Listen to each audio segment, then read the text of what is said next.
Hesperian katujen linjaus on yksi vanhimpia Helsingin liikenneväyliä, mutta ei se ihan tältä ole aina näyttänyt. 1810-luvulla painetussa kaartassa paikalle on piirretty varsin mutkitteleva ja todennäköisesti kapea polku, joka kulkee kallioiden ohi, mutta suoalueen läpi. 1841 painetussa kaartassa tie on jo huomattavasti suorempi ja mahdollisesti sitä on sitten suoristettu, eikä kysymys ole ainoastaan siitä, että kartanpiirtäjää olisi laiskottanut. Tie nimittäin näyttää hyvin samanlaiselta vuonna 1869 painetussa kaartassa, jossa on mukana myös kaavoitetut kaupungin vuokratontit ja niiden rakennuksia. Vuonna 1908 päästään katsomaan jo valokuvia. Tämä otos on läntiseltä Viertotieltä. Ja tuolla mutkassa vasemmassa reunassa erottuu kahviputka, jonka Signe Brander kuvasi myös lähempää. Ja tuli näin ollen ikuistaneeksi tämän silloin Teurastamon tieksi kutsutun tien itäpään.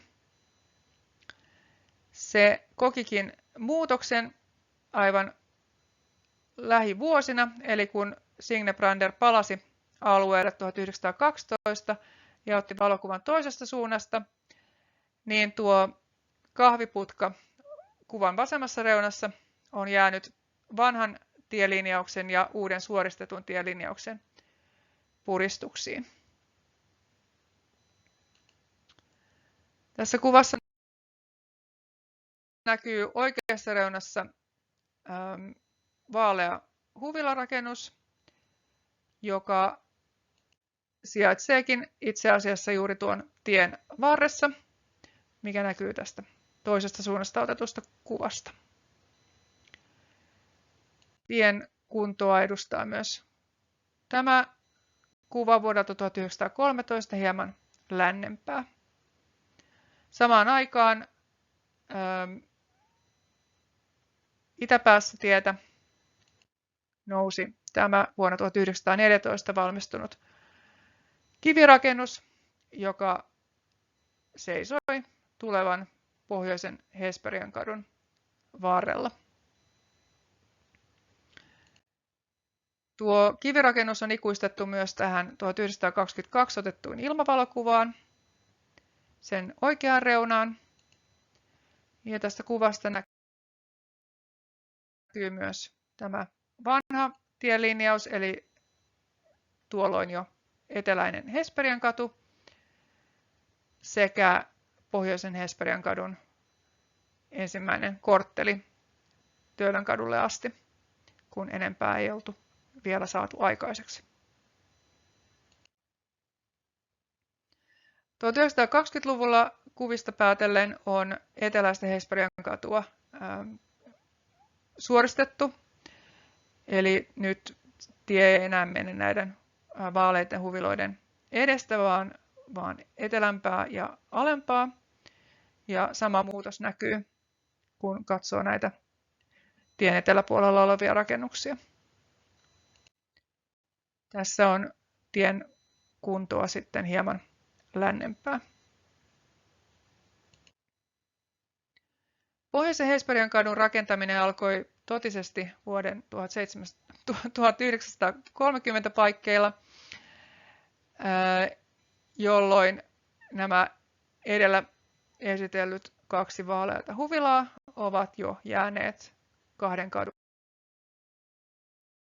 puristukseen.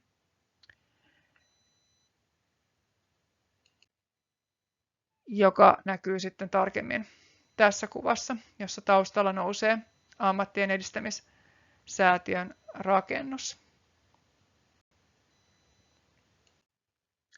Tässä kyseinen rakennus on valmiina ja sen edessä rakentuu pohjoisen Hesperiankadun varrelle asuinrakennus.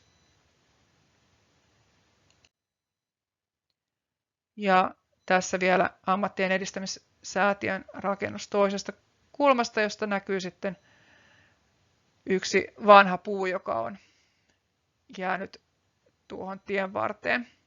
Sen sijaan muuta puistoa ei ole aloitettu vielä rakentamaan, koska sitä rakennettiin sitten vasta kesällä 1933. Ja tästä tallennettiin 3 näkymää. Tämä on läntisin. Tämä on hieman idempää ja 3. kuva sitten Esperian katujen itäpäästä. Kun sitten tämä puistoalue saatiin tasoitettua ja kadut olivat vihdoin viimein valmiita, niin ei ollut mitään syytä aikailla istutusten kanssa. Ja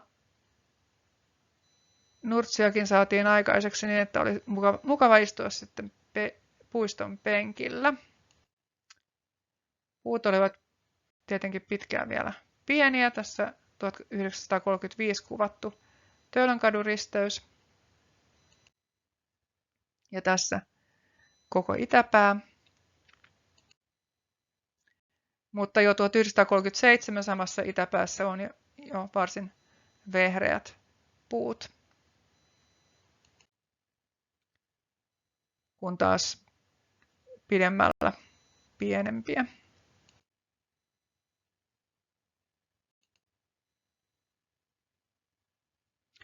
Ja puuthan tietenkin kasvoivat vuodesta toiseen ja kun päästään vuoteen 1966, niin maisema on jo hyvin tuttu, vaikka kyllähän ne puut sitten tuonkin jälkeen ovat kasvaneet.